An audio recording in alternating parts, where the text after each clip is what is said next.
আসসালামু আলাইকুম। অষ্টম শ্রেণীর বিজ্ঞান ক্লাসে তোমাদের সকলকে জানাচ্ছি স্বাগত। স্কুল ম্যাথমেটিক্সের পক্ষ থেকে আমি ইমরান সাকিব আছি তোমাদের সাথে। তোমাদের প্রিয় ভাইয়া তোমাদের জন্য আজ নিয়ে আসলো অষ্টম শ্রেণী বিজ্ঞানের অধ্যায় 3।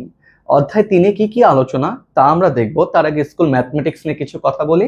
স্কুল ম্যাথমেটিক্স মূলত একটি স্বনামধন্য এডটেক প্ল্যাটফর্ম ওভার বাংলাদেশ। এই বাংলাদেশে যতগুলো এডটেক প্ল্যাটফর্মে আছে তার মধ্যে সবচেয়ে ডেডিকেশন দিয়ে অবশ্যই আমরা চেষ্টা করি স্টুডেন্টদেরকে প্রত্যেকটা টপিক বুঝিয়ে শেষ করানোর জন্য। তো স্কুল ম্যাথমেটিক্সের পাশেই তোমরা থাকো। তোমরা স্কুল ম্যাথমেটিক্সের ফেসবুক পেজটা ফলো দিয়ে রাখো, লাইক দিয়ে রাখো এবং ইউটিউবে সাবস্ক্রাইব করে রাখো এবং সম্ভব হলে বেল বাটনটি বাজিয়ে রাখো। তো দেরি না করে আমরা ক্লাসে চলে যাচ্ছি। ক্লাসে যাওয়ার আগে আমরা একটু খেয়াল করব, এটা কিন্তু লেকচার নাম্বার 1। ওকে, এটা কিন্তু লেকচার নাম্বার 1। এই লেকচার নাম্বার 1-এ কি হবে দেখো, একটু খেয়াল করো। আমরা যখন লেকচার 1টা পড়বো, লেকচার 1-এ আমাদের যেসব টপিক নিয়ে আলোচনা করা আছে তা আমি একটু ছোট করে বলে নিই। মূলত এই অধ্যায়টা পানি শোষণ বলো, ব্যাপন, তারপর অভিস্রবণ, এসব নিয়ে। এগুলো না ফিজিওলজিক্যাল প্রসেস, এগুলো ফিজিওলজিক্যাল প্রসেস বা শারীরতাত্ত্বিক প্রক্রিয়া। এখন ভাইয়া অষ্টম শ্রেণীতে আমি পড়ি, শারীরতাত্ত্বিক প্রক্রিয়া কি সেটা আমি বুঝি না। আমি তোমাদের আজকে প্রথমে শারীরতাত্ত্বিক প্রক্রিয়া কি সেটা বলে দিচ্ছি। হ্যাঁ, একটু সুন্দর মতো সবাই অধ্যায়টা শুরু করার আগে শারীরতাত্ত্বিক প্রক্রিয়া কি সেটা একটু লিখে নাও, ঠিক আছে?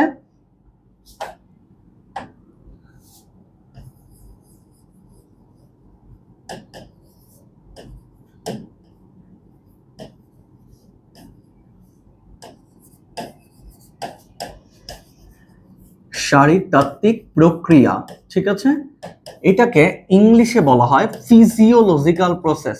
এই জিনিসটা শুধু আমরা একটু জেনে নিই, তাহলে ভবিষ্যতে আমাদের যত পড়াশোনা আছে সব সহজ মনে হবে, ঠিক আছে?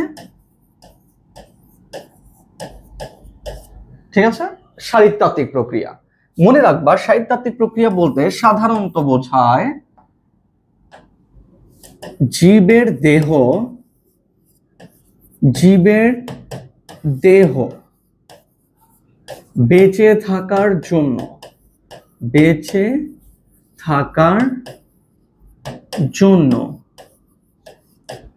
যে সকল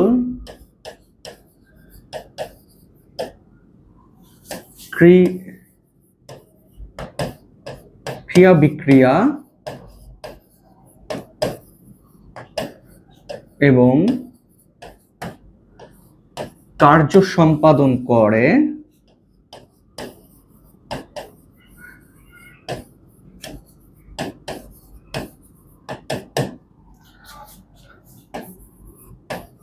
তাই হলো ফিজিওলজি। ঠিক আছে, দেখো আমরা ফিজিওলজির একটা সংজ্ঞা পেলাম। তোমরা বলতেছো ভাইয়া ফিজিওলজি জিনিসটা কি, ওয়ার্ডটা হয়তো কানে শুনছি বা আমরা কখনো দেখি নাই, আজকে সেটা আমরা জেনে গেলাম। একটু খেয়াল করো, জীবের দেহ, এটা মানুষ হতে পারে, গাছ হতে পারে। এই জীবের দেহ বেঁচে থাকার জন্য যে সকল ক্রিয়া বিক্রিয়া করলো এবং কার্য সম্পাদন করলো সেগুলোকেই বলা হয় ফিজিওলজি একত্রে। এখন দেখো কি কি হতে পারে, যেমন দেখো তোমার উদাহরণটা দিচ্ছি। তুমি এখন আমার ক্লাসটা দেখতেছো, প্লাস আমি যা বলছি তা শুনছো, প্লাস তোমার ব্রেইনটা কোঅর্ডিনেট করাচ্ছ, তোমার ব্রেইনের সমন্বয় করতেছে, যা ভাইয়া তো এটা বলতেছে, তোমার ব্রেইন কাজ করতেছে। একই সাথে তুমি নিঃশ্বাস মানে প্রশ্বাস নিঃশ্বাস নিচ্ছ। এগুলো সব কি তোমার দেহে হচ্ছে না একসাথে, ক্রিয়া বিক্রিয়া কার্যক্রম, এগুলাই ফিজিওলজি। তাহলে আমরা শারীরতাত্ত্বিক প্রক্রিয়া কি তা জেনে গেলাম। শারীরতাত্ত্বিক প্রক্রিয়া যখন আমি জেনে গেলাম, তোমার বইতে মূলত এই অধ্যায়ে উদ্ভিদের কিছু শারীরতাত্ত্বিক প্রক্রিয়া সম্পর্কে বলেছে বা কিছু প্রসেস সম্পর্কে বলছে। শুধু এটা উদ্ভিদে না, সেটা মানুষের দেহ অ্যাপ্লিকেবল। যেমন আমি যদি বলি ব্যাপন আমার দেহে হচ্ছে, তারপর যদি বলি ব্যাপন উদ্ভিদের দেহ হচ্ছে।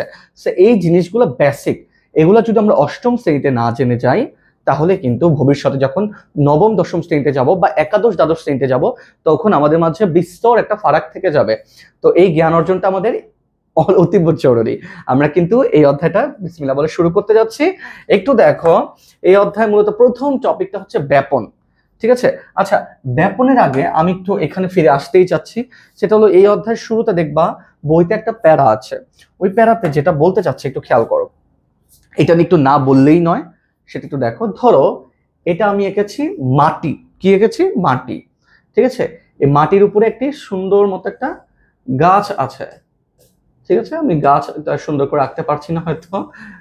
আচ্ছা, একটা গাছ আঁকলাম। হ্যাঁ, গাছ। আর এটা কি? গাছের শিকড় বা রুটস, বা তোমরা যেটাকে মূল বলো, তাই না? মূল, এই যে মাটির নিচে। তাহলে একটু খেয়াল করো, এটা আমি লিখলাম মূল, এটা লিখলাম কাণ্ড, এটা লিখলাম পাতা। ঠিক আছে, গাছের মূল, কাণ্ড, পাতা আমি ভাগ করে ফেলছি। এখন দেখো, তোমাকে যদি আমি প্রথমেই কোশ্চেন করি উদ্ভিদ বেঁচে থাকে কিভাবে, আবারও বলছি তোমাকে আমি প্রথম কোশ্চেন করলাম উদ্ভিদ বেঁচে থাকে কিভাবে, তুমি প্রথমেই কি করবে? বলবে যে ভাইয়া উদ্ভিদ তো বেঁচে থাকে নিজের খাদ্য নিজে তৈরি করে। Basic, right? কিন্তু আমরা এখন ক্লাস 8-এ উঠে গেছি, আমাদের মধ্যে এখন একটু বিস্তর জিনিস আনতে হবে। হ্যাঁ ভাইয়া, উদ্ভিদ নিজের খাদ্য তৈরি করে, বাট উদ্ভিদ নিজের খাদ্য তৈরি করে কিভাবে? পানি শোষণের মাধ্যমে বা ওয়াটার অ্যাবজর্পশনের মাধ্যমে। একটু খেয়াল করো, এই যে দেখো, এগুলো হলো মাটির কণা। এই যে মাটির কণা, এই যে গোল গোল যেগুলো আঁকতেছি না, এগুলো হলো মাটির কণা। এই মাটির কণার ফাঁকে ফাঁকে দেখো, আমি নীল কালার চিত্র দিয়ে দেখাই, মাটির কণার ফাঁকে ফাঁকে এই জায়গায় পানির কণাও থাকে। দেখো, মাটির কণার ফাঁকে ফাঁকে কি আছে? পানির কণাও আছে। খেয়াল করছো? আমরা যে পানি দিই না বাগানে, বা আল্লাহ অটোমেটিক বৃষ্টি দেয়, বৃষ্টির যে পানিগুলা বা গ্রাউন্ড সার্ফেসে ওয়াটারগুলো মাটির কণা ফাঁকে ফাঁকে এভাবে থাকে। খেয়াল করো, এই যে যে আমাদের মূল আছে, উদ্ভিদের যে মূল, ঠিক আছে, এই মূলের এখানে কাণ্ডের মূলের গায়ে লেগে থাকে, এই যে মূলের গায়ে এগুলো মূল রোম লেগে থাকে। কি লেগে থাকে? মূল রোম লেগে থাকে। এই মূল রোম গুলো কি করে জানো? এই মূল রোম গুলা এই যে ওয়াটার, এই যে পানি, এই পানিগুলোকে অ্যাবজর্ব করে নেয় বা শোষণ করে নেয়। তাহলে তোমরা একটু কাইন্ডলি খাতাটা বের করে লিখো, এখানে আমি লিখে দিচ্ছি, সেটা একটু লিখো। মূল কর্তৃক পানি এবং খনিজ লবণ, পানি এবং খনিজ লবণ শোষিত হয়ে থাকে, শোষিত হয়ে থাকে। ঠিক আছে, তাহলে আমি কি লিখলাম এখানে? মূল কর্তৃক পানি এবং খনিজ লবণ শোষিত হয়ে থাকে। তুমি বেসিকটা পেয়ে গেলা। আমি তোকে বেসিক কথাটা বললাম যে যে উদ্ভিদে মূল আছে, এই মূলটাই মূলত পানি শোষণ করে, আরেকটা জিনিস শোষণ করে, সেটা লিখছি খনিজ লবণ। ভাই খনিজ লবণ কি? এই যে দেখো, ধরো লাল কালার, আমি একটা লাল কালার নেই তোমাদের জন্য, এই যে লাল কালার গুঁড়ো গুঁড়ো, দেখো গুঁড়ো গুঁড়ো আমি আঁকছি, ডট ডট ডট ডট আঁকছি, তাই না? এগুলো মনে রাখবা খনিজ লবণ। এই খনিজ লবণ গুলো পানির সাথে মেশানো থাকে। লবণ সাধারণত আমরা কি পানির সাথে গুলায় খেয়ে ফেলতে পারি না বলো? ঠিক তেমনি পানির সাথে এই যে দেখো লাল কালার ডট ডট দিয়েছি, এগুলো সব খনিজ লবণ, এগুলো দ্রবীভূত থাকে। ঠিক আছে, দ্রবীভূত থাকে। এই দ্রবীভূত পানি মানে খনিজ লবণ এবং পানি কার সাহায্যে অ্যাবজর্বড হয়? মূল রোমের সাহায্যে মূলে চলে আসে। এই যে মূল রোম, এগুলোর নাম হলো মূল রোম, এগুলোর নাম মূল রোম। মূল রোমের সাহায্যে কোথায় চলে আসে? মূলের ভেতরে চলে আসে। এই যে এটা কিন্তু মূল, মূলের ভেতরে চলে আসে। ঠিক আছে, এই যে মূলের ভেতরে যখন চলে আসলো পানি এবং খনিজ লবণ, সেই পানি এবং খনিজ লবণ মনে রাখবে এই যে কাণ্ডের মাঝখান দিয়ে, কাণ্ডের মাঝখান দিয়ে উপরে ওঠে। কাণ্ডের মাঝখান দিয়ে কোথায় ওঠে? উপরে ওঠে। উপরে ওঠে মানে কি? গাছ তো সোজা লম্বা ভাবে থাকে, তাই না বলো? এই যে দেখো, সেই খনিজ লবণ পানি উপরে ওঠে, গাছের কাণ্ড দিয়ে উপরে উঠে, উঠতে উঠতে উঠতে উঠতে সে ধীরে ধীরে লাস্টে সবার শেষে, ধরো এটা একটা পাতা আঁকছি, হ্যাঁ, এই পাতার এখানে পানিগুলো চলে যায়, পাতার এখানে পানিগুলো চলে যায়। তো এই যে একটা প্রসেস, এই প্রসেসটা ক্লাসের শেষে আরেকবার বোঝাবো এই লেকচার 1-এর এপিসোডে, কিন্তু তবু একটু বলে দিলাম কারণ তোমার বইতে অধ্যায়ের শুরুতেই বলেছে যে উদ্ভিদ বেঁচে থাকার জন্য মাটি থেকে পানি নেয় এবং খনিজ লবণ শোষণ করে। 1, 2 নাম্বার, ব্যাপন এবং অভিস্রবণ ইমবাইবিশন এই প্রসেসগুলো ঘটায় বা ঘটে থাকে প্রতিনিয়ত, পরিবেশের জিনিসগুলো ঘটতেছে। এখন ভাইয়া তোমাদের মনে ফার্স্ট কোশ্চেন, ভাইয়া ব্যাপন কি, ভাইয়া অভিস্রবণ কি, ভাই ইমবাইবিশন কি? তোমরা মেবি, আমি যদি ভুল না করি, ক্লাস 6-7-এও পড়ে আসছো জিনিসগুলো, তাই না বলো? কিন্তু এই ক্লাস 6-7-এ পড়া দিয়ে কি ক্লাস 8-এর পড়া হবে? না, হবে না। তাই আমরা আজকে শুরু করতে যাচ্ছি আমাদের মেইন পড়া, তা হলো ব্যাপন। কি? ব্যাপন। দেখো এখানে সুন্দর করে একটা ফিগার দিয়েছে, যে ফিগারটায় মূলত বোঝানো হচ্ছে যে ধরো এটা আমি, হ্যাঁ, এই মানুষটা আমি, আমি কি করছি? আমি একটা আতরের মানে আতরের বোতল হাতে নিয়েছি, হাতে নিয়ে তারপর আতরের বোতলের মুখটা খুলেছি, আতরের ঘ্রাণগুলো সব আমার নাকে আসছে, তাই না বলো? এখন দেখো প্রসেস পরে বলছি, আগে আমরা একটু সংজ্ঞাটা লিখে নিব। সবাই খাতা বের করে সংজ্ঞাটা লিখতে থাকবেন। হ্যাঁ, দেখো মূলত আমরা লিখব সংজ্ঞায় যে প্রক্রিয়ায়, ব্যাপনের সংজ্ঞা, হ্যাঁ, যে প্রক্রিয়ায়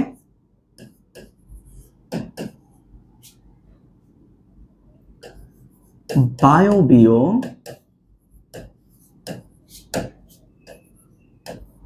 এবং তরল, হ্যাঁ বায়বীয় মানে কি এয়ার, তাই না? তরল মানে কি লিকুইড, তাই না? বলো যে প্রক্রিয়ায় বায়বীয় এবং তরল পদার্থের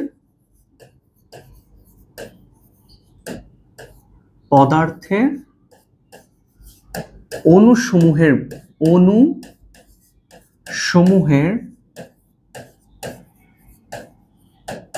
হ্যাঁ আবার বলছি পদার্থের অণুসমূহের, একটু খেয়াল করো কোন কোন পদার্থের অণু পাচ্ছি, বায়বীয় এবং তরল পদার্থের অণুসমূহের। কি হবে দেখো, স্বতঃস্ফূর্ত, ঠিক আছে, স্বতঃস্ফূর্ত, একটু খেয়াল করো, স্বতঃস্ফূর্ত বেশি ঘন থেকে বেশি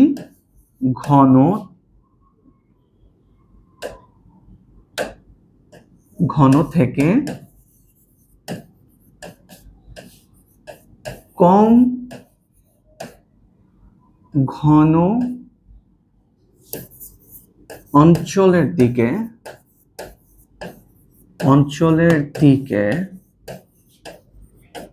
যাওয়ার প্রক্রিয়াকে, আচ্ছা স্বতঃস্ফূর্ত ভাবে, এখানে ভাবে লিখো কষ্ট করে, হ্যাঁ, স্বতঃস্ফূর্ত ভাবে যাওয়ার প্রক্রিয়াকে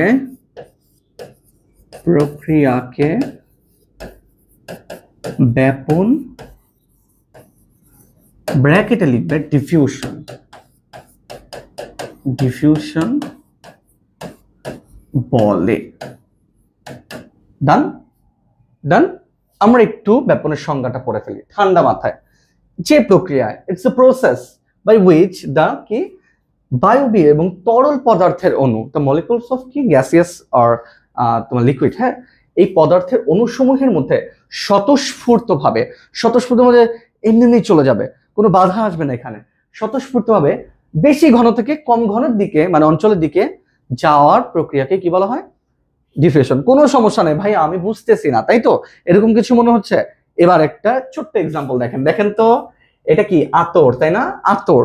আচ্ছা তুমিই বলো, এই আতরের বয়মটা যখন এই যে মুখটা ছিল বা ছিপি দিয়ে আটকানো ছিল, তাই না, এটার মুখা বলে, এটাকে মুখ বলে, এই মুখটা দিয়ে যখন আটকানো ছিল তখন কি এই আতরের বাক্সে মানে আতরের মানে এইটা বয়মটা দেখো তো, বা আতরের বোতলে অনেক আতরের অণু ছিল, আতরের কি ছিল? অনেক অণু ছিল। আবার বলছি আতরের অনেক অণু ছিল। এখন আতরটা ধরো লিকুইড, আতরটা কি লিকুইড, বা ধরো আতর মানে এয়ার, আর এয়ার মানে কি বায়বীয়, যেটাই হোক, এই আতরটা এখানেই তো বেশি ছিল, তাই না?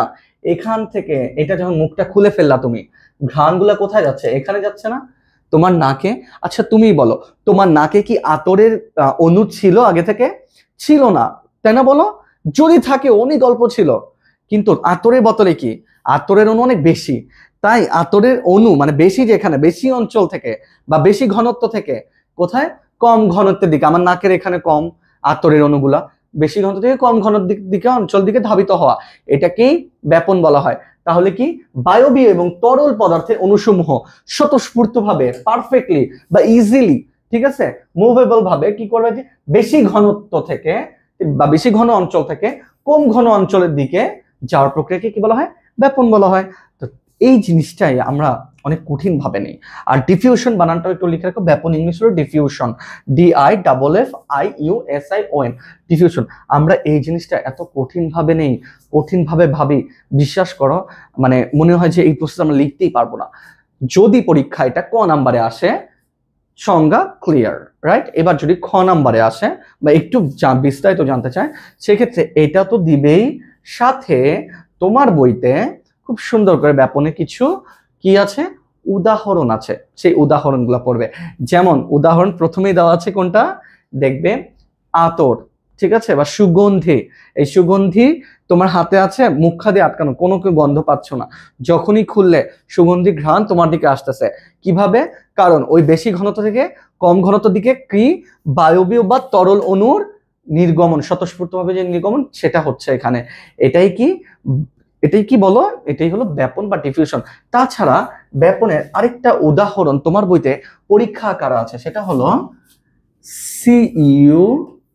CuSO4 H2O N। ঠিক আছে, মূলত এটা কি তুতের সংকেত। কিসের সংকেত? তুতে।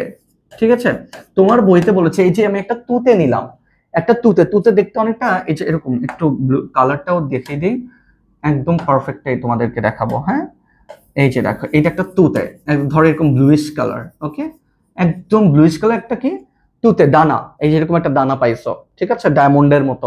তুমি ওই যে পাথর দেখানো কত সুন্দর সুন্দর, এরকম একটা পাথর পাইছো। তো এটা কি করবা জানো? এই যে দেখো, এটা একটা কি নিয়েছি, পানির পট নিয়েছি, এর মধ্যে ধরো আমি, এর মধ্যে আমি এই এই পানি পানি রেখেছি। এই পানির মধ্যে দেখো এই যে যে তুতেটা আছে, এই তুতেটা আমি এখানে ছেড়ে দিব। ঠিক আছে, এখানে ছেড়ে দিব। এখন বলো, তুতেটা কি একটা পদার্থ ছিল, কালারফুল পদার্থ ছিল, তো তখন কি হয়ে যাবে জানো? তখন লিটারালি এই দেখো, পরের চিত্রতে আমি দেখাচ্ছি। আচ্ছা, এখানে না দেখে অন্য জায়গায় দেখাই। আচ্ছা, এই চিত্রটা আমি একটু উপরে আঁকতেছি। এরপরে কি হবে? এর পরবর্তীতে দেখা যাবে, এই যে দেখো, এই পানিটা, এই পানিটাই সম্পূর্ণ এরকম নীল হয়ে যাচ্ছে। ঠিক আছে, আর কাইন্ড অফ এই তুতেটা একটু ভ্যানিশ হয়ে যাবে। এই তুতেটা কি হয়ে যাবে? ভ্যানিশ। ভ্যানিশ বলতে কাইন্ড অফ গলে যাবে, এরকম চিন্তা করো। কিন্তু কথাটা কি হলো দেখো তো, পানি ছিল সাদা, হয়ে গেল নীল। কিভাবে? কারণ এই তুতে ছিল নীল কালার ধরো, বা তুতের একটা নির্দিষ্ট রং ছিল, এই রংটা পানিতে ছড়িয়ে গেছে, মিশে গেছে। ঘটনাটা কি ঘটলো? এটা কি বেশি ঘনত্ব অঞ্চল ছিল না বলো? এটা কি ছিল? বেশি ঘনত্ব অঞ্চল ছিল। এই যে এটা তুতে বেশি ঘনত্ব অঞ্চল ছিল এই কালারের, এইটা বেশি ঘনত্ব থেকে কোথায় চলে গেল? এই পুরো এলাকা কম ঘনত্ব না কেন? কম ঘনত্ব, তুমিই বলো। এই জায়গাটায় তুতের নীল কালার আছে, রাইট? এখানে কি তুতের কোনো নীল কালার আছে? নেই। তার মানে এখানে নীল কালারের ঘনত্ব বেশি। আবারও বলছি, এখানে নীল কালার, তুতে নীল কালার না, এই নীল কালারের ঘনত্ব এখানে বেশি, কিন্তু এখানে কোনো নীল কালারের ঘনত্ব নাই। যার কারণে এই নীল কালার ছড়িয়ে যাবে, সব জায়গায় ছড়িয়ে যাবে। ছড়িয়ে যেয়ে কি করবে? সমান হবে, এই নীল কালার গুলা একদম পানির সাথে মিশে সমান হয়ে যাবে। তার মানে ব্যাপনে একটা জিনিস তোমরা লিখে নাও, ব্যাপন ততক্ষণ চলতে থাকবে, চলতে থাকবে যতক্ষণ পর্যন্ত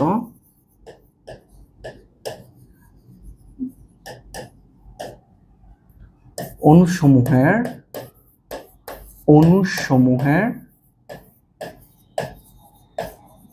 সমতা আসবে না, আসবে না। একটু লিখে নাও, হ্যাঁ। ব্যাপন ততক্ষণই চলতে থাকবে যতক্ষণ না পর্যন্ত এই যে নীল দেখো, সাদা মানে নীল, নীল কোথায় চলে গেছে? এই পুরো জায়গাটা ছড়িয়ে গেছে। তার মানে এই নীলের অণুটা চারিদিকে ছড়িয়ে সমান করে ফেলছে জায়গাটা। এই যে যতক্ষণ পর্যন্ত অণু সময় সমতা আসবে না। ঠিক আছে, এই জিনিসটাই মাথায় রাখতে হবে। এটাই হলো আমাদের ব্যাপন। এই মানে এই যে ফিজিওলজিক্যাল প্রসেস, এই প্রসেসটা মানে লিটারালি মানে তোমরা যখন ইন্টার লেভেলে যাবা, একাদশ দ্বাদশ বা 9-10-এও জানতে পারবা যে আমরা যে শ্বাস প্রশ্বাস মানে প্রশ্বাস গ্রহণ করি, নিঃশ্বাস ছেড়ে দেই, এইখানেও ব্যাপনের কত বড় ভূমিকা আছে। ঠিক আছে, তো আমরা কিন্তু বেসিক জেনে গেলাম। ঠিক আছে, আমরা কিন্তু আমাদের ব্যাপনটা জেনে গেলাম। এর পরের টপিকে যেটা আসবে সেটা হলো ব্যাপনের গুরুত্ব। আচ্ছা, ব্যাপনের গুরুত্ব কি ভাইয়া? আমি মাত্রই তোমাদের বললাম যে এটা কতটা গুরুত্বপূর্ণ। ঠিক আছে, তোমরা কিছু পয়েন্ট লিখে নাও ব্যাপনের গুরুত্ব। মনে রাখবে, মনে রাখবে, দৈনন্দিন বিভিন্ন কাজে, দৈনন্দিন বিভিন্ন কাজে, ঠিক আছে, যেমন লিখে রাখো শরবত প্রস্তুতে। শরবত প্রস্তুতে আমরা কি দেখি? ব্যাপন দেখতে পাই না? প্রস্তুতি।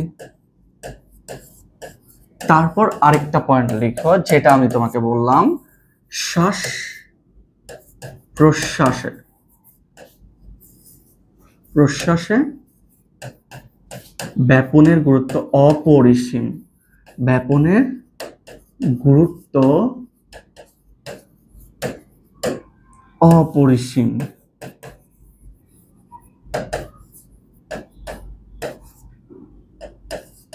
এনিওয়েজ অপরিসীম। হ্যাঁ, তো ভাইয়া এই যে অপরিসীম বলো, তারপর এই যে দৈনন্দিন জীবনে লাগে আমাদের, মানে ব্যাপন প্রক্রিয়াটা আমরা প্রতিনিয়ত দেখতে পাই, এটা ইম্পর্টেন্ট। এই যে যে বেসিক কথাগুলো বললাম, এগুলো কি ভাইয়া আমরা লিখতে পারবো না? আসলে নীল কালিতে পয়েন্টগুলো দিয়ে সুন্দর মতো এক্সপ্লেইন করে দিব, আর চেষ্টা করবে একটু এক্সপ্লেইন করার। এই এক লাইন লিখে দিবে তা না, অবশ্যই চেষ্টা করবে একটু এক্সপ্লেইন করার। তো ব্যাপনের গুরুত্ব লিটারেলি আমাদের দেহের জন্য, জীবনের জন্য আসলেই গুরুত্বপূর্ণ। এরপরে চলে আসবে আমাদের টপিক অভিস্রবণ। কি চলে আসবে? অভিস্রবণ। ওকে, তো আমরা যখন অসমোসিসটা পড়তে যাব, সবার প্রথমেই অসমোসিসের সংজ্ঞাটা পড়বো। আবারও বলছি, অসমোসিসের সংজ্ঞাটা পড়বো বা অভিস্রবণের সংজ্ঞাটা পড়বো। দেখো, অসমোসিস বা এটার বাংলা হলো অভিস্রবণ, তাই তো? আমরা অভিস্রবণ টপিকটাই পড়তেছি এখন। অভিস্রবণ, হ্যাঁ, এই সংজ্ঞাটা যখন আমরা লিখতে যাব, মাথায় রাখবো সংজ্ঞাটা, মানে লেখার আগে মাথায় রাখবো কয়েকটা জিনিস আমাদেরকে জানতে হবে। ঠিক আছে, কয়েকটা জিনিস জানতে হবে। দেখো, সংজ্ঞাটা কিন্তু আমি লিখি না, আগে কয়েকটা জিনিস তোমাদেরকে চেনাই। এটা একটা গ্লাস নিয়েছো, এটা একটা কি নিয়েছো? গ্লাস নিয়েছো। সবাই ঠান্ডা মাথায় একটু বোঝার চেষ্টা করো, এটা একটা গ্লাস বা পাত্র। এর মাঝে তুমি পানি রেখেছো। কি রেখেছো? পানি। আবারও বলতেছি, এর মধ্যে তুমি কি রেখেছো? পানি। এই পানিটার নাম হলো কি বলতো? দ্রাবক। বলো কি? দ্রাবক। ঠিক আছে, পানিটার নাম হলো দ্রাবক। আর এর মাঝে তুমি অনেকগুলো চিনি দিয়ে রাখছো। কি রাখছো? চিনি দিয়ে রাখছো। এই যে দেখো চিনি, এই যে ডট ডট ডট ডট, এগুলো হলো চিনি। হ্যাঁ, তাহলে চিনিগুলোর নাম কি? দ্রব। চিনিগুলোর নাম কি? দ্রব। তাহলে দ্রাবক কোনটা? পানি। আর চিনিগুলো মানে গুঁড়া গুঁড়া যেগুলো দেখতে পাচ্ছ, সেগুলো কি? দ্রব। এই চিনি আর পানি মিলে যদি কোনো একটা মানে কোনো একটা, মোট কথা একটা মিক্সচার তৈরি করে, মিশ্রণ তৈরি করে, তখন সেটার নাম দ্রবণ। তখন সেটার নাম কি? দ্রবণ। তার মানে এটা একটা দ্রবণ, এর মধ্যে পানি আর চিনি মিক্স আছে। পানির নাম কি? দ্রাবক। আর চিনির নাম কি? দ্রব। তাহলে দ্রব প্লাস দ্রাবক আমরা কি লিখতে পারি? দ্রবণ ইজ ইকুয়াল টু দ্রব প্লাস দ্রাবক। দ্রাবক, তাই তো? তাহলে দ্রাবক কোনটা? দ্রাবক হলো ওয়াটার। আর দ্রব কোনটা? ওই যে সুগার বা চিনি, আমরা দেখছি চিনি যেটা লিখছি।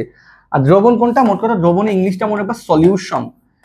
এটা ক্লাস 8 থেকেই মাথায় রাখবা, কখনো ভুল যাবে না। তাহলে সলিউশন ইজ ইকুয়াল টু কি লিখবো? সলিউট। এটা অ্যাকচুয়ালি সলিউট। ঠিক আছে, সলিউট। আর এটাকে বলা হয় সলভেন্ট। সলভেন্ট, ঠিক আছে, সলভেন্ট। ডাব্লিউ ডাব্লিউ মানে ওয়াটার লিখছিলাম, যাই হোক, সলভেন্ট। তাহলে সলিড হলো যেটা গুলে যায়, যেটা মেশানো হয়, সেটা হলো সলিউট। সলভেন্ট হলো যেটার মধ্যে গুলে, যেমন ধরো পানির মধ্যে তুমি একটা কিছু গুলাইতেছো, বা ধরো একটা কোক নিছো বা তেল নিছো, তেলের মধ্যে ধরো কিছু একটা গুলাইতে পারতেছো, সেটাও সলভেন্ট হয়ে যাবে। তাহলে সলভেন্ট হলো যেটার মধ্যে গোলানো হয়। আর সলিউশন হলো এই যেটা মাধ্যমে গুলাইলা এগুলো মিক্স করে যেটা হয়, সে মিশ্রণটার নামই হলো সলিউশন বা দ্রবণ। তাহলে এই বেসিকটা আমার এটা ক্লিয়ার হলো, তাই তো? দ্রব, দ্রাবক আমরা চিনি। এখন আমি যদি তোমাকে বলি, বলো পানি কি, তুমি সাথে সাথে অ্যান্সার দিতে পারছো, ভাইয়া পানি তো একটা দ্রাবক। পানি কি একটা দ্রাবক? এই যে সলভেন্ট, তাই না? পানি একটা দ্রাবক, যেটার মধ্যে সবকিছু গুলে যায়, তাই না? গোলানো যায়। আর তোমাকে যদি বলি, বলো একটা পানির মধ্যে বালু কোন আছে না, বালুটা কি? তখন তুমি বলো বালু হলো দ্রব। বালু কি? দ্রব। হ্যাঁ, দ্রবটা দ্রবীভূত নাও হইতে পারে, বালু তো পানির সাথে কখনো মিশে না, তো দ্রবটা তখন কিন্তু দ্রবীভূত হবে না। তখন কি এই যে দ্রবণটা তৈরি হবে? দ্রবণ আর তৈরি হবে না। ঠিক আছে, কিন্তু ধরো তুমি পানির মধ্যে চিনি মিশাইছো, চিনি গুলাইছো, চিনি আর পানি মিলে একটা শরবত হয়ে গেছে, তখন দ্রবণটা কি? একটা শরবত, তাই না? বলো, বেসিক বুঝাই দিলাম তোমাদের। এবার আরেকটা জিনিস বুঝাতে হবে, পর্দা। হোয়াট ইজ পর্দা? ধরো এই যে তুমি এখানে দাঁড়ায় আছো, আমি এখানে দাঁড়ায় আছি। এখন তুমি একটা সিমেন্টের দেয়াল করে দিছো, তোমার আর আমার মাঝে একটা সিমেন্টের দেয়াল করে দিছো। আমি যতই ঘুষি মাই না কেন, তোমার ওখানে যাবে ঘুষিটা? তুমি তো বলবা আমার তো কোনো চিন্তাই নেই, তাই না? বলো। আবারও বলছি, তোমার আমার মাঝে একটা সিমেন্টের দেয়াল করে দিছো, তোমার মধ্যে কিছুই যাবে না, তোমার মধ্যে কিছুই যাবে না। আমি ঘুষি মারলে কোনো ব্যথাই পাবে না, কিচ্ছু যাবে না, কারণ আমি দেয়ালে মারতেছি। এটা হলো অভেদ্য পর্দা। অভেদ্য পর্দা, মনে রাখবো, অভেদ্য পর্দা। ঠিক আছে, অভেদ্য পর্দা। এবার ধরো তোমার সবকিছু যাচ্ছে, সবকিছু। বা ধরো তুমি এমন একটা পর্দা দিছো যে পর্দার কোনো কাজই নেই, কোনো কাজে কোনো ওই পর্দা, আমি পানি মারতেছি, পানিও তোমার গায়ে লাগতেছে, আমি তোমার ধুলা মারতেছি, যেটাই মারতেছি তোমার গায়ে লাগতেছে, তার মানে এটা কি বলো? ভেদ্য পর্দা। কি বলবো আমরা? ভেদ্য পর্দা। ভেদ্য পর্দা। ভেদ্য পর্দা, ঠিক আছে? ভেদ্য পর্দা, এটাও আমরা জেনে গেলাম, কোনো সমস্যা নেই। অর্ধভেদ্য পর্দা, সরি অভেদ্য পর্দা, ভেদ্য পর্দা পেয়ে গেলাম। এবার এক ধরনের মডিফাইড কিছু পর্দা আছে, আবার বলছি তোমার পরীক্ষা এটা আসবে ক নাম্বারে, কিছু মডিফাইড বা কিছু অন্যরকম কিছু পর্দা আছে যার নাম অর্ধভেদ্য। কি? অর্ধভেদ্য। আমি একটু লিখে রাখি, অর্ধ, ঠিক আছে, অর্ধভেদ্য পর্দা, যেটাকে ইংলিশে semi permeable, semi permeable membrane বলে, মেমব্রেন, সেমি পারমিয়েবল মেমব্রেন বলে, ঠিক আছে? এই সেমি পারমিয়েবল মেমব্রেন হলো অর্ধভেদ্য পর্দা। আর অভেদ্য পর্দা, অভেদ্য পর্দা, আমরা তিনটা জিনিস জেনে গেছি। এখন এইটা আমার একটু বেশি ইম্পর্টেন্ট, অর্ধভেদ্য পর্দা। ভাইয়া অর্ধভেদ্য পর্দা কাকে বলে এটা আসবে। অর্ধভেদ্য পর্দা থেকে এক্সাম্পল চাবে। অর্ধভেদ্য পর্দা এক্সাম্পল কি আছে? কোষ ঝিল্লি আছে, ঠিক আছে, প্লাজমা লেমা যেটাকে বলে প্লাজমা মেমব্রেন, ওটা আছে, ঠিক আছে, অর্ধভেদ্য পর্দা। আরেকটা জিনিস হলো এই অর্ধভেদ্য পর্দা আমাদের অভিস্রবণে কাজে লাগে। কিসে কাজে লাগে? অভিস্রবণে। আবারও বলছি, এই অর্ধভেদ্য পর্দা অভিস্রবণে কাজে লাগে। লাস্ট আরেকটা বেসিক জিনিস তোমাদের দিব, এদিকে তাকাবা। হ্যাঁ দেখো বেসিক জিনিস, ধরো এটা একটা পাত্র রাখছি, এটা একটা পাত্র রাখছি, দুইটা পাত্র রাখছি, ক্লিয়ার? দুইটা পাত্র রাখছি, এটা একটা, এটা একটা, ওকে ফাইন।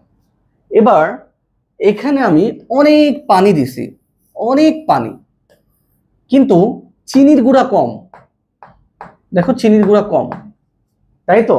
আবার দেখো এখানে আমি অনেকগুলা চিনির গুঁড়া দিছি, মানে অনেক চিনির গুঁড়া, মানে গ্লাস ভরা খালি চিনির গুঁড়া, চিনির গুঁড়া। হ্যাঁ এই যে এগুলো সব চিনির গুঁড়া, কিন্তু পানি কম, এই যে পানি এগুলো কম। এখন তুমি বলো তো আমাকে, কোনটা কম ঘন অঞ্চল, কোনটা বেশি ঘন অঞ্চল? তোমরা নিজেরাই একটু আন্দাজ করে বলো, বেশি ঘন কোনটা, কোনটা কম ঘন? একটু ঠান্ডা মাথায় ভাবো। দেখো আমরা বলি না যে ঘন করে চা বানাও দুধ দিয়ে, ঘন করে দুধ দিয়ে চা বানাও, মানে কি? মানে চাটা যেন একটু বেশি কি থাকে, একটু শক্ত শক্ত ভাব থাকে, চা যেন একটু বেশি গাঢ় গাঢ় থাকে, তাই না বলো? এরকম একটা চিন্তা করি। আর যে পানি দিয়ে ইচ্ছা মতো চা বানালে পানসা পানসা লাগে, এরকম বলি, তাই না বলো?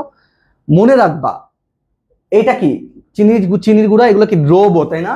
এই যে দ্রব, দ্রব যেখানে বেশি সেটাই কি বেশি ঘনত্ব। তার মানে এখানে কি ঘনত্ব বেশি, তাই না? এখানে কি লিখবো আমি? দ্রব বেশি, অর্থাৎ ঘনত্ব বেশি, ঘনত্ব বেশি। আমার কি এটা হয়ে গেল? এবার একটু এদিকে তাকাই, এখানে বলো দ্রব কি বেশি না কম? চিনির গুঁড়া কম, কিন্তু পানি বেশি, তার মানে এখানে কি চিনির গুঁড়া বেশি নাই, তার মানে দ্রব বেশি নাই, তাহলে কি হবে? দ্রব কম, তার মানে ঘনত্ব কম। তাহলে এখানে কি ঘনত্ব কম, আমরা ঘনত্ব কম লিখে রাখি, ঘনত্ব কম, ঠিক আছে? কেন? কারণ দ্রব কম, দ্রব কম, ঠিক আছে? বেসিক আমরা বুঝে গেছি। এই কয়টা জিনিস যদি বুঝে যাই, আবার বলতেছি, এই কয়টা জিনিস যদি বুঝে যাই, আমি আরেকবার একটু শর্টলি বলি। দেখেন এটা একটা গ্লাস নিছি, এই গ্লাসের মধ্যে অনেক পানি নিয়েছি, আবার অনেকগুলো চিনির গুঁড়াও নিয়েছি। এই পানিগুলাকে বলা হয় দ্রাবক, যেটার মধ্যে কোনো কিছু গোলানো হয়। আর এই চিনির গুঁড়াকে বলা হয় দ্রব, যেটা মূলত যে দ্রাবকের মধ্যে গুলে যায় বা পানির মধ্যে গুলে যায়, সেটাই হলো দ্রব। দ্রব আর দ্রাবক মিলে, পানি আর চিনি মিলে কি তৈরি হয়? শরবত। এই শরবতের নাম হলো দ্রবণ, ঠিক আছে? তাহলে আমি যদি বলি ইকুয়েশনটা এরকম দাঁড়ায় না, দ্রবণ ইজ ইকুয়াল টু বা সলিউশন ইজ ইকুয়াল টু দ্রব প্লাস দ্রাবক বা সলিউট প্লাস সলভেন্ট। বেসিক আমার হয়ে গেল, ভালো কথা। ভাইয়া আমরা কিছু পর্দা সম্পর্কে আইডিয়া নিব। পর্দা, পর্দা হলো তিন প্রকার, অভেদ্য পর্দা, ভেদ্য পর্দা, অর্ধভেদ্য পর্দা। অভেদ্য পর্দা মানে কি? যে পর্দা দিয়ে কোনো কিছুই যাবে না, দ্রব অণু বলো, দ্রাবক অণু বলে, এই যে দ্রব অণু দ্রাবক অণু কিচ্ছু যাবে না, পানি যাবে না, চিনিও যাবে না, ঠিক আছে? ভেদ্য পর্দা যেটা দিয়ে, মনে রাখবা, সবই যাবে, পানিও যাবে, চিনিও যাবে, সব। এটা পর্দা থাকা না থাকা একই কথা, এরকম একটা ব্যাপার। আর অর্ধভেদ্য পর্দা মানে এমন একটা পর্দা যেখানে শুধুমাত্র দ্রাবক অণু পরিবহন করবে। কোনটা? যাবো কোন মানে শুধু পানি যাবে। বলো কি যাবে? পানি। এখন আমার আজকের দিনের পড়া মানে মেইন একটা পড়া অসমোসিস, তার সংজ্ঞাটা একটু পড়ে ফেলি। হ্যাঁ, যে প্রক্রিয়া একটু লিখে ফেলি আমরা, যে প্রক্রিয়ায়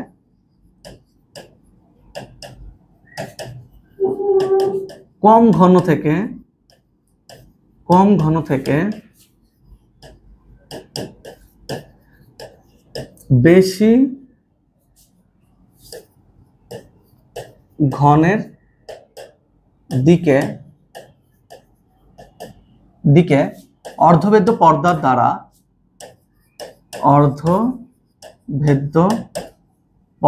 দ্বারা এটা পর্দা, হ্যাঁ, পর্দার দ্বারা দ্রাব কোন স্থানান্তরিত হয়।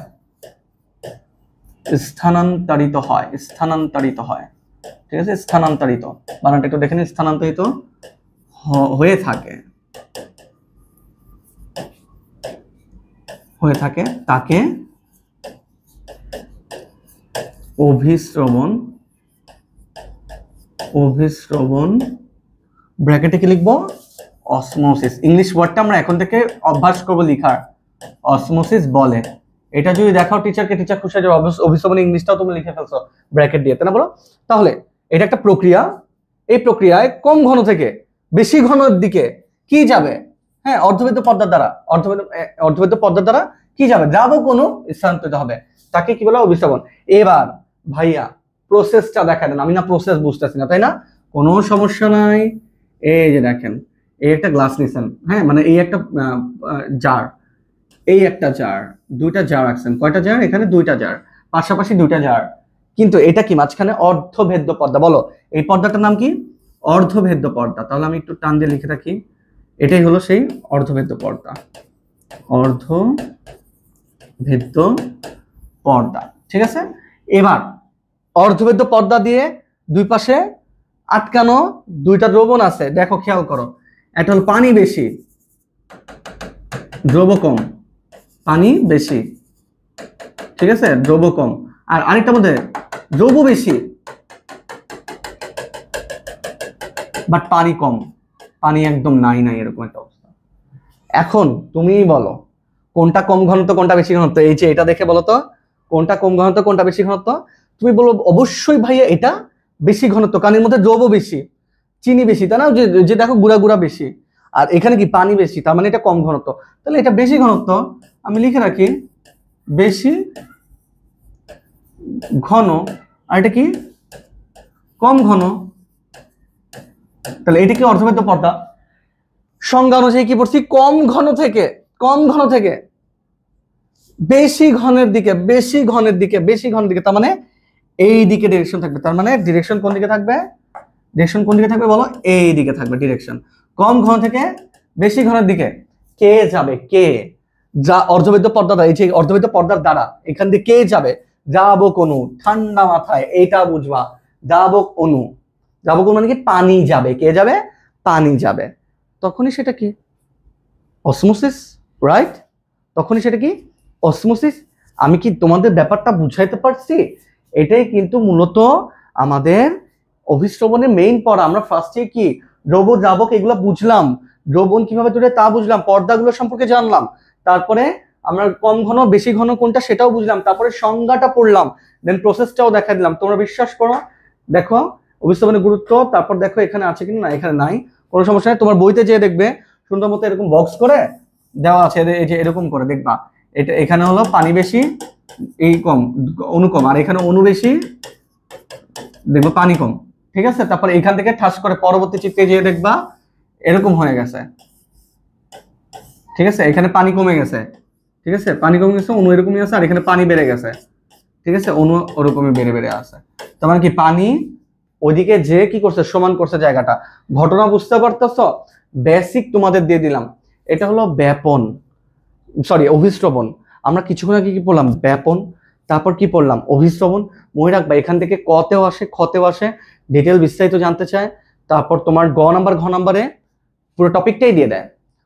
ঘ নাম্বারে পুরো ব্যাপন আর অভিস্রবণের টপিকটা দিয়ে দেয়। তোমাদের কাজ থাকবে ব্যাপন অভিস্রবণের পার্থক্য উপস্থাপন করে এটা বের করা। আবারও বলছি, তোমাদের কাজ থাকবে ব্যাপন এবং অভিস্রবণের মধ্যকার পার্থক্য উপস্থাপন করো, এই কোশ্চেনটা সলভ করা। ঠিক আছে, তাহলে কি differences between কি diffusion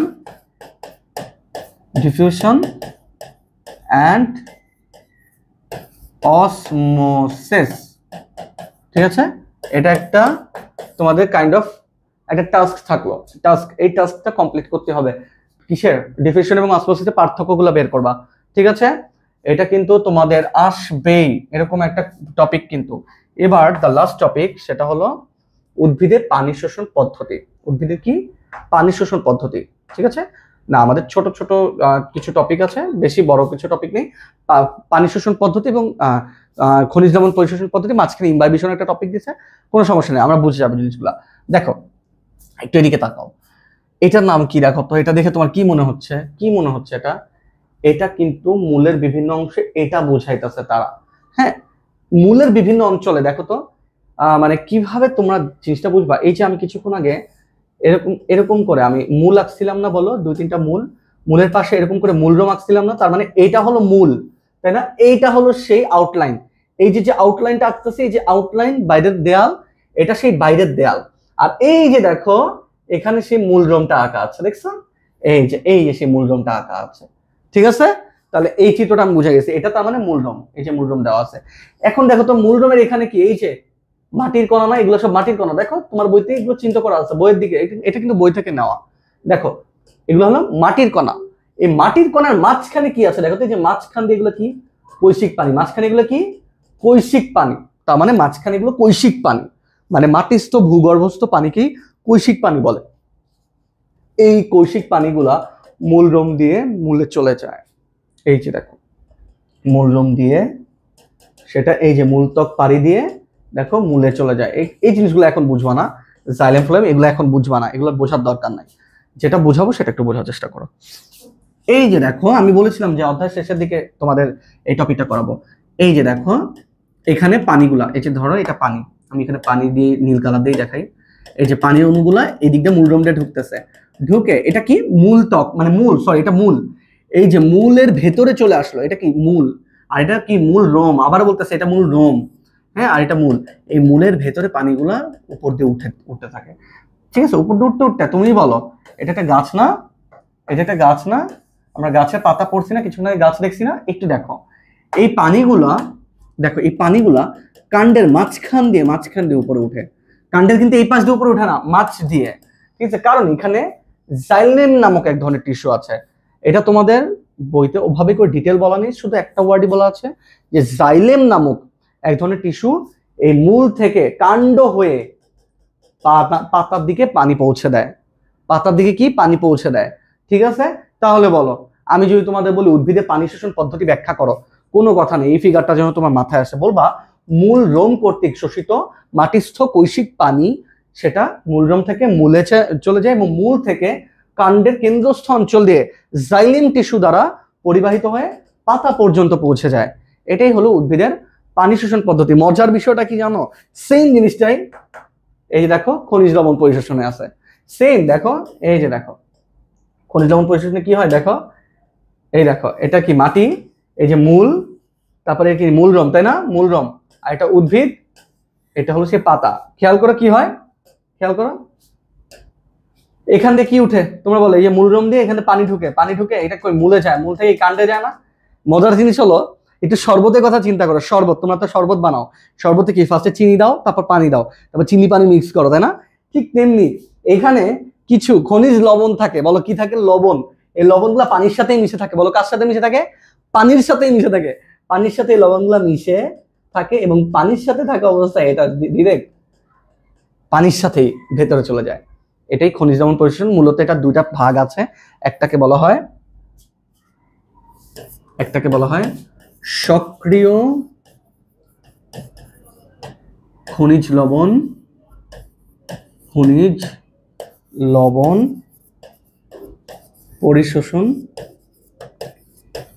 পরিশোষণ, আরেকটা হলো নিষ্ক্রিয় নিষ্ক্রিয় খনিজ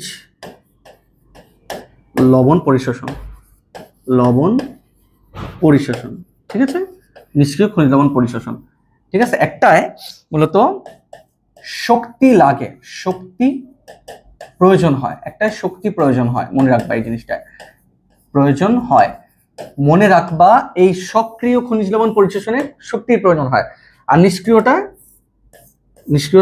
শক্তির প্রয়োজন হয় না, ঠিক আছে। শক্তির প্রয়োজন হয় না মানে আমি যে এনার্জি লিখে রাখলাম, এনার্জি লাগে না, ঠিক আছে, এটিপি লাগে না, কথা ওটা না। কথা হলো ভাইয়া এই খনিজ লবণ দেখো তো, এই যে দেখো তো এই জায়গাটা কি বলছে, কোষ সৃষ্টিকারী অঞ্চল দ্বারা নিষ্ক্রিয় বা সক্রিয় শোষণ পদ্ধতিতে লবণ শোষিত হয়। এই যে মূলরোমের এরিয়াটা দেখতেছো না, মূলরোমের এই এরিয়াগুলো দিয়ে, এই যে দেখো মূলের যে এরিয়াটা, আচ্ছা মূল মূলত কি এই যে দেখো মূল এদিকে নিচে নামছে না, নিচে নামে এই যে একটা একদম নিচের যে মাথা অঞ্চলটা আছে না, এই দেখো একদম নবগঠিত অঞ্চল, এটাকে বলা হয় নবগঠিত অঞ্চল। এই যে দেখো নবগঠিত অঞ্চল বা কোষ সৃষ্টিকারী অঞ্চল, মানে একদম বাচ্চা এরিয়া, এই বাচ্চা এরিয়া দিয়ে দেখো লবণটা শোষিত হয় ইজিলি, মূলরোম দিয়েও যায়। এই দেখো মূলরোম অঞ্চল দ্বারা অভিশমন প্রক্রিয়ায় পানি শোষিত হয়, আবার ওই দিয়ে এই পানির সাথে কি খনিজ লবণ চলে যায়, আবার এখানে কি নবগঠিত অঞ্চল দিয়ে খনিজ লবণ যায়। তাহলে আবার একটু দেখো মূলরোম দিয়ে এখানে বলছে পানি যায়, সাথে পানির সাথে খনিজ লবণও যেতে পারে, আর এখানে মূলরোমের যে মূলের যে একদম কি নবগঠিত অঞ্চল আছে সেখান দিয়ে কি লবণটা চলে যায়। তাহলে আমি কি খনিজ লবণ পরিশোষণ কিভাবে হয়, পানি কিভাবে পরিশোষণ হয় উদ্ভিদ মূলের দ্বারা বা মূল দ্বারা, সেটা কি আমরা পেয়ে গেছি না বলো? এই জিনিসগুলো যদি পেয়ে থাকি, ছোট্ট একটা লাস্ট টপিক আছে, সেটার নাম হলো ইমবাইবিশন। বলো কি? ইমবাইবিশন। ইমবাইবিশন না আমরা জিনিসটা বুঝি না, অনেকে 9-10-এ এসে ভালো মতো বোঝার চেষ্টা করে, তাও বুঝে না। একটু বলি শোনো, কিছু পদার্থ আছে দুনিয়ায় যাদেরকে বলা হয় কলয়েড জাতীয় পদার্থ। কি বলা হয়? কলয়েড জাতীয় পদার্থ, কলয়েড জাতীয় পদার্থ। এখন ভাই কলয়েড জাতীয় পদার্থ কি, আমি তো কিছুই বুঝি না এই জিনিসটা, আমি কোনো সমস্যা নাই বলে দিচ্ছি, ঠিক আছে। কলয়েড জাতীয় পদার্থ, ঠিক আছে, কলয়েড বানানো হলো কলয়েড, কলয়েড এইটা, হ্যাঁ কলয়েড। কলয়েড জাতীয় পদার্থ জিনিসটা কি শোনো, মনে রাখবা। ধরো তুমি মানে তোমার হাত ডুবা রাখছো, তোমার হাত ডুবা রাখার পর তোমার হাত সব পানি নিয়ে নিছে, পানি শোষণ করে রাখছে, হাত কিসে? পানিতে ডুবা রাখছো, ডুবা রাখার পরে কি হাত সব পানি নিয়ে নিছে, তোমার হাত সব পানি নিয়ে নিছে, তার মানে তোমার হাতটা মনে রাখবা কলয়েড জাতীয় পদার্থ। কলয়েড জাতীয় পদার্থ মানে মনে রাখবা পানি শুষে নেওয়ার ক্ষমতা আছে যার, ঠিক আছে। তার মানে কি লিখবো, কি পানি শুষে, পানি শুষে নেয়ার ক্ষমতা আছে যার, ঠিক আছে, পানি শুষে নেওয়ার ক্ষমতা আছে যার। তাহলে এরকম কি পদার্থ থাকতে পারে আপনার আশেপাশে, কি মনে হইতেছে পানি শুষে নেবে এরকম পদার্থ আছে? ভাই আমার তো মাথায় আসতেছে না। ইয়েস আছে আপনাকে বলি শোনেন, এখানে একটা বালতি নিবেন, বালতির মধ্যে পানি নিবেন, আর আপনার বাসায় যে ক্রিকেট খেলার ব্যাট আছে না, বা ধরেন একটা কাঠের খন্ড আছে, ওই কাঠের খন্ড বা ক্রিকেট খেলার ব্যাটের অল্প একটু ভিজাবেন, এই যে এইটুকু অংশ ভিজাইছেন, রাইট? পানির নিচে কি এইটুকু অংশ আছে না, আর কাঠের বাকি অংশটা কিন্তু আপনি ভিজান নাই, এটুকু অংশ কিন্তু ধরে রাখছেন আপনি, এটুকু অংশ কিন্তু ভিজা নাই। দেখবেন দেখবেন কিছুক্ষণ পর এই লাঠিটা উঠায় দেখবেন, দেখবেন এই কাঠটা দেখতে আর এই যে এরকম পারফেক্ট নাই, এরকম নাই, হ্যাঁ এই যে এরকম নাই, কিন্তু কাঠটা কিরকম হয়ে যাবে জানেন? এরকম হয়ে যাবে, কারণ কি এই জায়গাটা কি পানি শোষণ করে ফেলছে। কি শোষণ করে ফেলছে? পানি শোষণ করে ফেলছে, পানি শোষণ করে ফেলছে, ঠিক আছে। ঘটনাটা ঘটলো কি তাহলে? ইমবাইবিশন জিনিসটা কি? যে প্রক্রিয়ায় কলয়েড জাতীয় পদার্থ পানি শোষণ করে নেয় এবং পানি শোষণ করে স্ফীত হয়ে যায়, তাকে ইমবাইবিশন বলে। আবারও আমি মুখে বলতেছি, আপনার দরকার পড়লে পজ করে লিখে ফেলেন। যে প্রক্রিয়ায় কলয়েড জাতীয় পদার্থ পানি শোষণ করে স্ফীত হয়ে যায়, সে প্রক্রিয়াকে ইমবাইবিশন বলে। তো ইমবাইবিশন একটা উদাহরণ কি বলবেন? কাঠ বা একটি শক্ত লাঠিকে যদি আমরা কিছুক্ষণ, লাঠির কিছু অংশ পানিতে ভিজিয়ে রাখি, কিছুক্ষণ পর পানি থেকে ভিজানোর পর উঠে দেখা যাবে সেই কাঠের ভেজানো অংশটা ফুলে গিয়েছে, স্ফীত হয়ে গেছে, কিন্তু বাকি অংশটা আগের মতোই আছে। তার মানে এখান থেকে জানা গেল বা বোঝা গেল যে কাঠ একটি কলয়েড জাতীয় পদার্থ। কাঠ কি? একটি কলয়েড জাতীয় পদার্থ। আবার বলছি, কাঠ কি? কলয়েড জাতীয় পদার্থ। এই কাঠ কি করে? পানি শোষণ করে ফুলে যেতে পারে, কারণ এর মধ্যে কি আছে বলো? এর মধ্যে সেলুলোজ আছে। হ্যাঁ, সেলুলোজ গুলো একটা কোষ প্রাচীর তৈরি করে, এগুলোই মূলত পানি শোষণ করতে সাহায্য করায়। ওকে, এনিওয়েজ বেসিক আমরা আজকে অনেক কিছু পড়লাম, যেগুলো কি ওভারঅল ফিজিওলজিক্যাল প্রসেস। দেখো এগুলো ওভারঅল ফিজিও, আর কিন্তু আমাদের কোনো স্লাইড নেই, আমাদের কিন্তু 11টা স্লাইডের মধ্যে মোটামুটি হয়ে গেল। এই জিনিসগুলো আজকে যে পড়লাম, এগুলো আপনাদের কাজ, যেহেতু আপনারা অষ্টম শ্রেণীতে পড়েন, আমি আপনাদের একটা ভালো বুদ্ধি দিই। আমি নিজে একজন মেডিকেল স্টুডেন্ট, আমিও চাই আমার স্টুডেন্ট যারা ডাক্তার হতে চায় তারা একটু গুছিয়ে পড়ুক। স্কুল ম্যাথমেটিক্স তোমাদেরকে ঠিক সেই জায়গায় নিয়ে যাবে যে জায়গাটা তুমি যেতে চাও। তুমি যেতে চাও অবশ্যই ভালো একটা জায়গায়, সেটা আমরা ভালো মতো জানি, নয়তো ক্লাস করতে আসতে না। তো ক্লাস যখন করতে আসছো, আমি একটা প্রসেস বলবো, সেই প্রসেসটা ফলো করবে। যেহেতু ক্লাস 8-এ এখন আছো, আর কয়েকদিন পরে তুমি একদম 9-10-এর সিনিয়র হয়ে যাবে, মোস্ট সিনিয়র, পড়াশোনার লেভেলটাই অন্যরকম হয়ে যাবে। তো তুমি কি করবে, খাতা নিবে, নোট করবে। আমি যা যা সংজ্ঞা দিলাম সেগুলো লিখবে, আমি যা যা চিত্র আঁকলাম তাও আঁকবে, আমি যা যা বুঝালাম তা সুন্দর মতো বুঝবে। কিছু লিখে রাখবে এক্সট্রা, যদি তোমার কিছু মনে হয় হ্যাঁ ভাইয়া এটা বুঝেছে, একটু এভাবে করে লিখে রাখে আমার মতো করে তুমি লিখে রাখবা। লিখে রেখে তারপর বই খুলে সুন্দর মতো বই রিডিং করবা, বই দাগাবা, বই একটু গোল করবা যেটা ইম্পর্টেন্ট। তারপরে আবার আমার নোটের সাথে বইয়ের সামঞ্জস্যতা করে এবার তুমি কোশ্চেন সলভিং এ যাও, প্রবলেম সলভিং এ যাও, নো প্রবলেম। এইভাবে করে যদি আমরা লেকচার ওয়াইজ এপিসোড ওয়াইজ আমরা স্কুল ম্যাথমেটিক্স এর সাথে থেকে পুরো সব শেষ করে ফেলতে পারি, তাহলে তো কোনো সমস্যা নেই। আমাদের মার্কস ঠেকা একে পাওয়া, তাই না বলো? তো স্কুল ম্যাথমেটিক্স এর পক্ষ থেকে আমি ইমরান সাকিব আজকের মতো এখান থেকে বিদায় নিচ্ছি। তোমাদের ইনশাআল্লাহ লেকচার 2-তে দেখা হবে। আর ক্লাসটা ভালো লাগলে অবশ্যই লাইক দিবে, কমেন্টে বলবা যে ভাই ভালো লাগছে, আর অবশ্যই শেয়ার দিয়ে ফ্রেন্ডদেরকে দেখাবা যে আমাদের ভাইয়া দেখ কত সুন্দর করে ক্লাস দিচ্ছে, বা আমরা এই জিনিসটা বুঝতে পারছি, অনেক এক্সপ্লেইন করে দেওয়া আছে, প্লিজ ক্লাসটা দেখতে পারিস, এরকম করে বলবা। আর হ্যাঁ, ভবিষ্যতে তোমাদের নিয়ে আমরা অনেক দূরে গিয়ে যাব। এই বলে আমি আজকে মতো শেষ করছি। আল্লাহ হাফেজ, আসসালামু আলাইকুম।